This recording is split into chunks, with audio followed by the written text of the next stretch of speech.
Olá, amigos, amigas. Aqui estamos, mais um Momento Redenção, e hoje trazendo o tema Os Animais e o Homem, que é um tema de O Livro dos Espíritos. É um tema que sempre desperta interesse, até alguma curiosidade, porque é muito comum hoje, né, as pessoas possuírem animais em suas residências, muitas das vezes até que lhes serve de companhia, né? São seres estimados por aqueles que os possuem. Então, é interessante sempre a gente saber um pouco mais desses seres cujo conhecimento ainda é bastante desconhecido, né? De um modo geral. Bom, a divisão dos seres em reinos sempre foi objeto de estudo por parte da ciência, através da biologia e dos naturalistas. E no curso do tempo, diferentes divisões foram surgindo, baseadas nas características fisiológicas dos seres, cada uma com seus conceitos, com seus princípios, com suas ideias. Na época de Kardec, a ideia mais aceita era a que dividia os seres em 3 reinos: o reino mineral, o reino vegetal e o reino animal.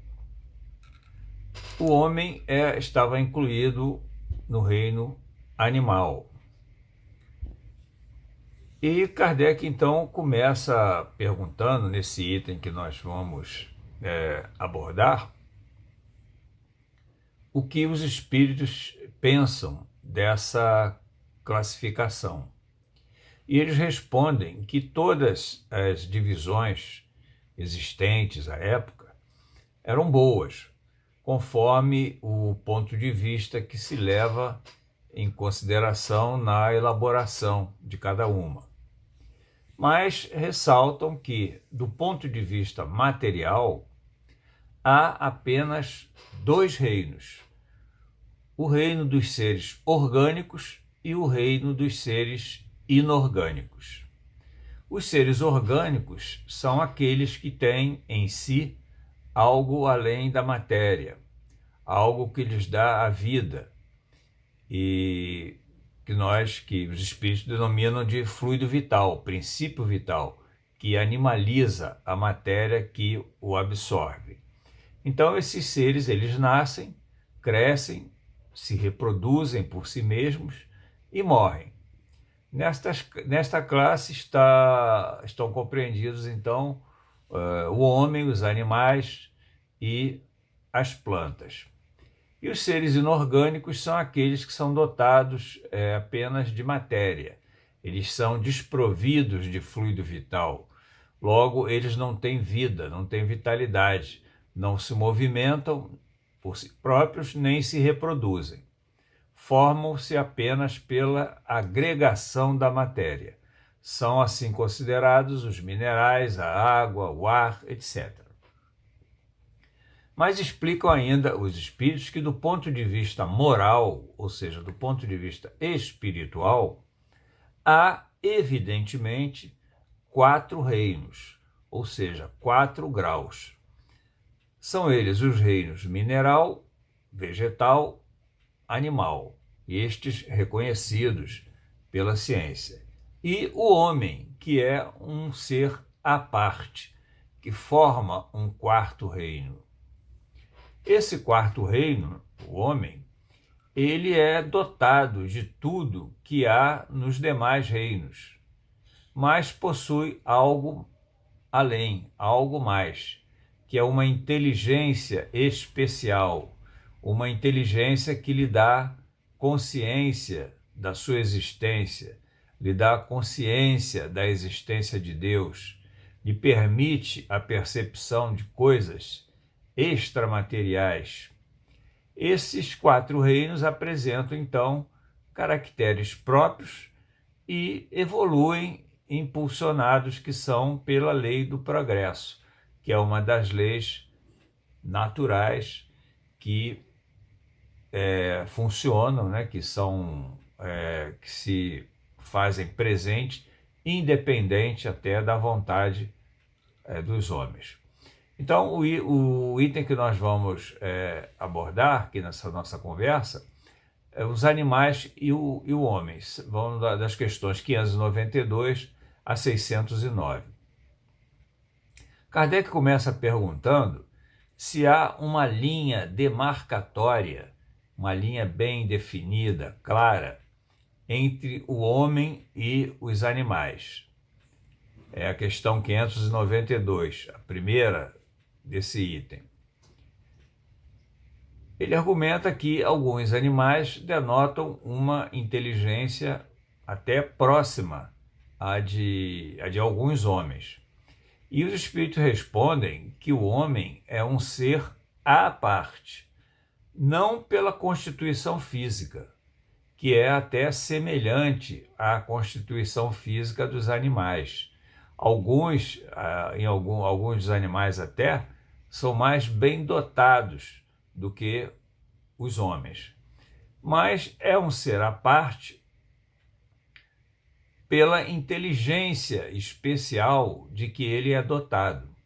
É uma inteligência criativa, uma inteligência que permite criar aquilo de que necessita para a satisfação das suas necessidades e da sua conservação, da manutenção da vida. O animal satisfaz as suas necessidades, provém a sua manutenção também, conservação, mas com o que a natureza lhes concede, com o que a natureza lhes fornece. Ele não é capaz de criar novos meios, novas condições que lhes permita a sua manutenção. Além disso, o homem tem a consciência do futuro, tem o conhecimento da existência de Deus, possui o pensamento contínuo, ele está sempre pensando, né? O pensamento do homem não é como que se desliga nunca, e o livre-arbítrio pleno, o que não acontece com os animais. Então, esses são os caracteres que diferem o homem do animal e que fazem-no um ser à parte e não o corpo material como elemento em que se baseia a ciência, né? É o elemento em que a ciência se baseia para definir os três reinos da natureza. O homem, por isso, é considerado um ser à parte, um quarto reino pelos espíritos, devido a esses caracteres de que ele é possuidor e que não estão presentes no animal. Em seguida, Kardec aborda algumas das características dos animais. E os espíritos explicam que o instinto, na maioria das espécies, é o que domina os seres desse reino.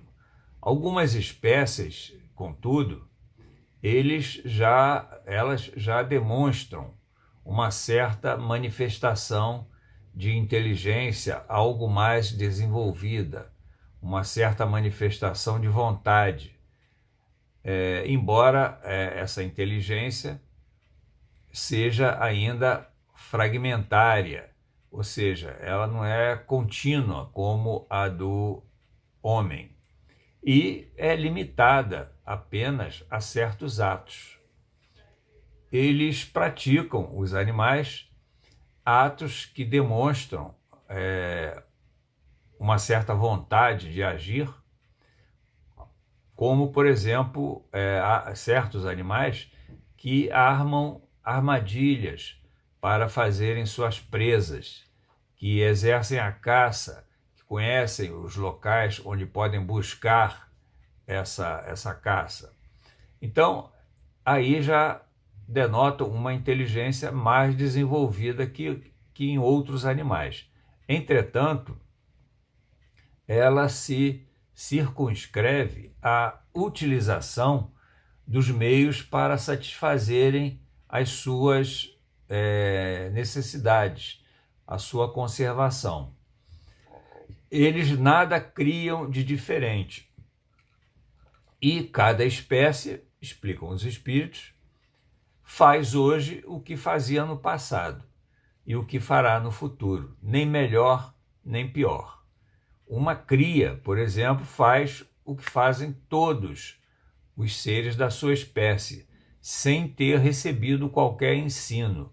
É dentro de um automatismo. O desenvolvimento da inteligência dos animais se dá por força da ação do homem, se dá sobre a sua natureza, que é maleável, e dentro de certos limites.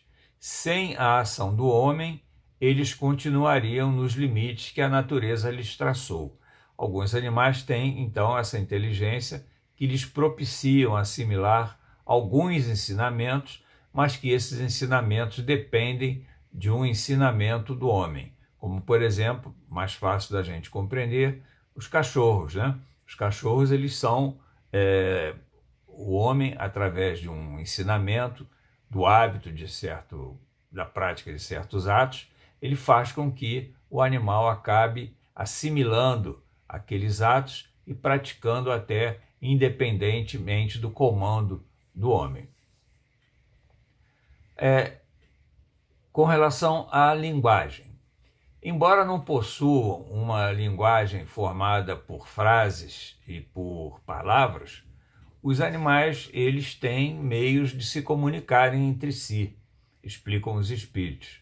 É uma linguagem instintiva, também restrita às suas necessidades e às ideias que eles podem cultivar. Mesmo espécies que são carentes de voz, como, por exemplo, os peixes, eles se comunicam e se compreendem por outros meios, como entre os homens, aqueles que são desprovidos de voz, né? No caso, os mudos, né? Eles se comunicam por outros meios. Os peixes, provavelmente, eles se utilizam da comunicação através do meio em que vivem, que é a água. Eles se comunicam através das vibrações que provavelmente emitem dentro desse meio em que eles se mantêm. O que os espíritos afirmam que é incontestável é que todos eles se comunicam, de um jeito ou de outro, dentro das suas características, dentro das suas possibilidades. Outro ponto abordado é a questão do livre-arbítrio. Os animais, eles não possuem apenas o instinto, embora o instinto seja o que predomina em suas ações. São ações mecânicas, né? Eles não são simples máquinas, eles são capazes de fazer escolhas de muitos de seus atos, o que denota então a presença do livre-arbítrio. Contudo, a liberdade de escolha de que eles desfrutam é também limitada às suas necessidades e não se compara à liberdade de escolha existente no homem, que é ampla. Nos animais se restringe aos atos da vida material. Os animais não têm vida moral e, em consequência, eles não têm, o uso-arbítrio não lhes dá qualquer responsabilidade pelos seus atos, nem qualquer tipo de dever pelas escolhas que eles fazem. O que não significa que eles não tenham, que eles não possuam um livre-arbítrio, como eu disse, infinitamente inferior ao do homem, mas que lhes permite fazer certas escolhas. Por exemplo, com relação aos alimentos, né? Quem possui animal sabe que eles têm preferência por determinados alimentos, determinadas comidas, né? Se você colocar um alimento que eles não gostam, que não satisfaz o seu paladar, eles simplesmente recusam, eles não comem. Se você colocar dois alimentos, dois tipos de alimentos, um que eles gostam, outros que eles não gostam, eles vão optar por ingerir aqueles que eles gostam. O que é isso? Isso é uma escolha, isso é o exercício do livre-arbítrio de que eles possuem, ainda que bastante limitados. Nas questões seguintes, Kardec aborda a questão da alma dos animais, né? E ele pergunta se os animais possuem alma. E os espíritos explicam que sim, os animais possuem um princípio independente da matéria, que é o que lhes dá a inteligência restrita, de que eles ainda são possuidores a ser desenvolvida, e que lhes faculta certa liberdade de escolher os seus atos. Como o espírito, no caso do homem, né, esse princípio inteligente, né, que não é bem ainda uma alma, é um princípio inteligente que está em evolução para se tornar espírito, esse princípio inteligente, assim como acontece no caso do homem, o espírito, ele sobrevive à morte do corpo. Mas entre o princípio inteligente do animal e o espírito, no caso do homem, há uma distância que equivale à que separa o espírito do homem de Deus. Eles explicam. Os animais, eles só possuem inteligência da vida material, como nós vimos aqui, já dissemos, ele não possui a inteligência da vida moral. No homem, a inteligência lhe proporciona uma vida moral, lhe atribui responsabilidade pelas suas escolhas, pelos atos que ele opta executar durante a sua existência. E após a morte, esse princípio inteligente, como fica? Ele sobrevive à morte do corpo, como no caso do espírito nos seres humanos, e conserva a sua individualidade, embora continue sem consciência de si mesmo. Fica numa espécie de erraticidade, que é o estado entre as encarnações, mas não como o espírito do homem.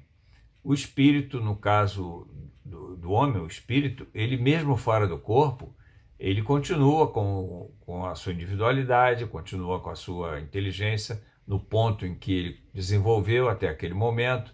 Ele pensa, ele age por sua vontade, ele tem livre-arbítrio, ele entra em comunicação com outros espíritos. Os animais não gozam da mesma faculdade. Eles são classificados pelos espíritos incumbidos dessa tarefa e são utilizados em outra encarnação, na encarnação de outro corpo, quase que imediatamente. Não tem ainda a faculdade de escolher a espécie em que ele reencarnará, porque o livre-arbítrio, como já repetimos aqui, é restrito às suas necessidades e não lhes permite fazer esse tipo de escolha, como no espírito, como acontece com o espírito, que pode inclusive escolher as provas, escolher o gênero de vida a que se submeterá na nova reencarnação. Outro ponto que é explicado é que aos animais não é dado entrar em relação com outras criaturas. Esse entendimento dos espíritos era o que prevalecia à época. Hoje a questão gera algumas dúvidas, porque literatura mediúnica confiável, surgida após a codificação, dá notícia da existência, da coexistência de animais com espíritos que se encontram na erraticidade. Literatura confiável, como de André Luiz, Ivone Pereira, de Cair Barchutel, dentre outros espíritos também de credibilidade. Dá notícia de animais no mundo espiritual convivendo com espíritos errantes, se relacionando com eles e até auxiliando-os em trabalhos diversos, executando tarefas. Então, é uma questão que ainda gera algumas dúvidas e nós vamos ter que aguardar mais um tempo para que possa ser esclarecida, né, de vez, sem deixar qualquer dúvida. Porque a doutrina espírita, como Kardec sempre deixou claro, ela é evolucionista, ela é progressiva. Então, novos conhecimentos advirão. A doutrina não terminou com Kardec, não se concluiu com Kardec, ela começou com Kardec, mas ela continua em progresso, ela continua evoluindo. Novos conhecimentos serão trazidos à medida que a humanidade for progredindo no campo do intelecto e no campo do moral. Com relação à progressão desse princípio inteligente, ele também progride no reino animal. Como o espírito do homem, ele também está sujeito à lei do progresso.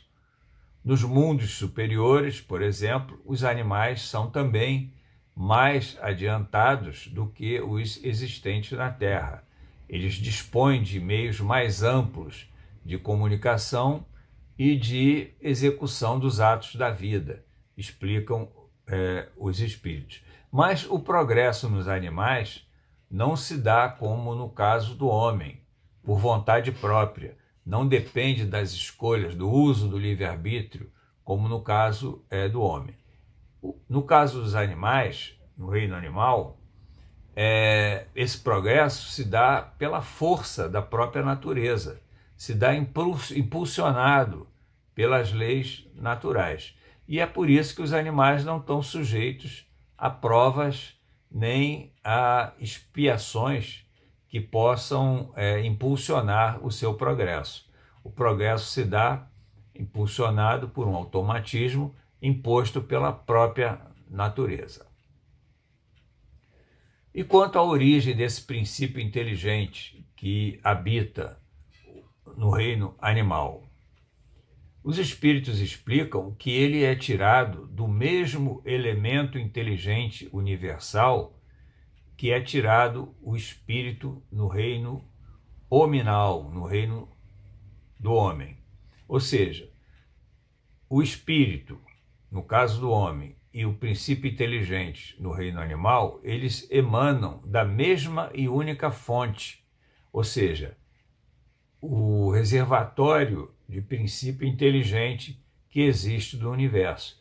É tirado dali para formar, então, no reino animal, o princípio inteligente e, no caso do homem, o ser espiritual. A diferença é que no homem, esse espírito que é formado desse reservatório, que é tirado desse reservatório do princípio inteligente, criado por Deus, ele passou, antes de ser transformado em espírito, ele passou por uma elaboração, um processo de elaboração que o coloca acima do que existe no reino animal, como nós vamos ver mais adiante, né?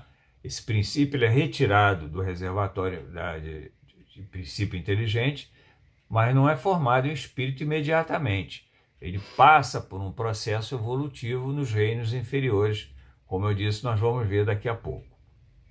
São, portanto, o mesmo princípio espiritual, tanto no animal quanto no homem, sendo que, no caso do homem, ele já está num estágio mais adiantado. Ele já passou pelos estágios anteriores, dentre os quais o reino animal. Então, Kardec passa a abordar nas questões seguintes esse quarto reino, que, segundo a classificação dos espíritos sob o aspecto moral, é o homem. Do ponto de vista material, então, o homem pertence, basicamente, tem os mesmos caracteres dos seres do reino animal. Mas, do ponto de vista moral, é totalmente diferente, como já dissemos. Ele possui algo mais, que é essa inteligência diferenciada que o torna superior ao animal. E a primeira pergunta a respeito dessa questão é como se dá essa evolução para que esse princípio espiritual possa alcançar essa condição mais desenvolvida, a condição de espírito. Que ele não começa a sua existência na fase humana, como nós já dissemos, né? Ele primeiro passa por um processo de elaboração nos reinos inferiores. É isso que os espíritos respondem. Essa evolução se dá numa série de existências que precedem o período de humanidade. Ou seja, antes de atingir essa fase humana, o espírito ele passa por uma série de existências que antecedem essa fase. E Kardec pergunta então se pode considerar que o espírito do homem tenha sido o princípio inteligente dos seres inferiores da criação, ou seja, tenha sido o princípio inteligente dos seres nos reinos vegetal e animal, por exemplo. E a resposta é positiva. Os espíritos dizem que sim. Tudo na natureza se encadeia e tende para a unidade. E como surge, então, a condição de espírito? Os espíritos explicam que é nos seres inferiores, né, dos reinos inferiores, que esse princípio inteligente ele vai se elaborando, vai se individualizando aos poucos e se preparando para a condição humana. Ele realiza esse trabalho preparatório como um trabalho de germinação. E em determinado momento, quando ele já está em condições de assumir o reino humano, ele sofre uma transformação e se torna espírito, entrando então no período de humanização. E ao ingressar nesse período, ele começa a ter consciência de si mesmo, do seu futuro, adquire a capacidade de distinguir o bem do mal, as leis divinas são inseridas na sua consciência e ele passa a ter responsabilidade pelos seus atos. Então, os reinos inferiores, como o reino vegetal e o reino animal, são como fases de infância, fases da adolescência, que nós conhecemos na vida terrena. E chegam finalmente à madureza, que é a condição de espírito. Agora, como se dá essa transformação e qual o momento em que ela se concretiza, ainda não nos é dado saber. São espíritos de elevada evolução que têm essa responsabilidade. O certo é que é uma demonstração da bondade de Deus, que não estaria agindo com bondade se houvesse criado seres sem futuro, seres destinados a existirem por todo sempre na condição de seres inferiores. A bondade de Deus se estende a todas as criaturas e ele não estaria sendo bom se criasse seres para serem eternamente inferiores, ou seja, não saíssem do reino vegetal ou do reino animal. Por isso é que os espíritos explicam que a lei do progresso é uma lei natural que se impõe independentemente da vontade dos homens. Mas após essa transformação, tornando-se espírito, começa então o período de humanização, que não se dá imediatamente na Terra. A Terra não é o ponto de partida da primeira encarnação nesse período, pois geralmente essa primeira encarnação se dá em mundos ainda inferiores à Terra, em mundos primitivos, em estágio de evolução anterior, estágio inclusive pelo qual a Terra já passou, mas que já venceu essa condição. Quando era um mundo primitivo, certamente, muitas das primeiras encarnações aconteceram de fato na Terra. Mas hoje a destinação do planeta é outra, é receber espíritos que já ultrapassaram a fase primitiva, que ainda são muito imperfeitos, mas que já contam com algum avanço na escala evolutiva. Somente, excepcionalmente, um espírito pode, desde o início desse período da humanidade, estar apto a vir vivenciar sua experiência na Terra. Mas eles ressaltam que isso não é frequente. A lembrança desses períodos que nós passamos, né, todos nós passamos por esses períodos, nos reinos inferiores, ela se perde aí no tempo, né? Nós não temos consciência nem lembrança das existências nos reinos anteriores a esse período de humanidade em que hoje nós estamos inseridos. E os espíritos respondem que não é possível, porque não é desse período o começo da vida como espírito. Antes nós éramos apenas um princípio inteligente, sem esses atributos dos quais hoje nós somos dotados. Por isso nós não temos como recordar dessa passagem. Então, esses são, de um modo geral, a visão do Espiritismo a respeito desses dois seres que são tão importantes na vida terrena, né? São os animais e o homem. E Kardec apresenta, então, um comentário final, fechando esse capítulo, em que ele destaca que essa visão do Espiritismo que confronta, né, que se opõe a uma teoria que domina principalmente conceitos religiosos de que o homem teria sempre pertencido à raça humana, que ele não teria passado pelos seres da criação, que ele já foi criado na condição de homem, né? É aquela história que tem lá no Antigo Testamento, né? Que Deus criou o homem já pronto, acabado.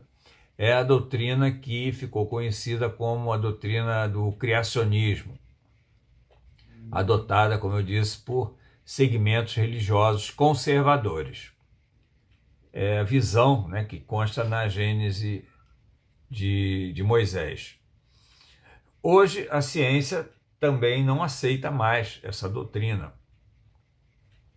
A ciência já tem um entendimento amplamente aceito através da chamada teoria da evolução das espécies, que foi desenvolvida por um naturalista inglês chamado Charles Darwin, e que foi publicada em 1859. Ele era contemporâneo de Allan Kardec. 2 anos após o lançamento do Livro dos Espíritos, ele lançou essa sua obra com essa teoria, que veio confirmar a teoria espírito a respeito. Então, segundo essa teoria, cada espécie é um desenvolvimento gradual da espécie imediatamente anterior, passando de um anel ao outro da cadeia evolutiva, gradualmente e sem interrupção. Aquilo que o Espiritismo já ensinara, que os espíritos já passaram esse ensinamento, e Kardec explicou mais detalhadamente ainda em 1857. Não estamos querendo com isso dizer que Charles Darwin tenha copiado a doutrina apresentada pelos espíritos e por Kardec, mas é realmente a mesma doutrina, né? O mesmo princípio, a mesma teoria. Então, vamos concluir então esse nosso estudo lembrando que a lei do progresso, então, ela se aplica não somente ao homem, ela é uma lei universal, que se aplica também aos seres inferiores da criação. Como diz Leon Denis, numa passagem muito conhecida, né? Que o princípio espiritual, ele dorme no vegetal, desperta no animal, sonha no animal e desperta na fase humana, quando então toma consciência de si mesmo. E a partir daí é o responsável único pelo seu progresso. Então, o que nós tínhamos sobre o tema era isso. Esperamos que o estudo tenha sido proveitoso. Agradecemos a atenção de todos pela companhia e até a próxima oportunidade, se Deus quiser. Um beijo no coração de todos.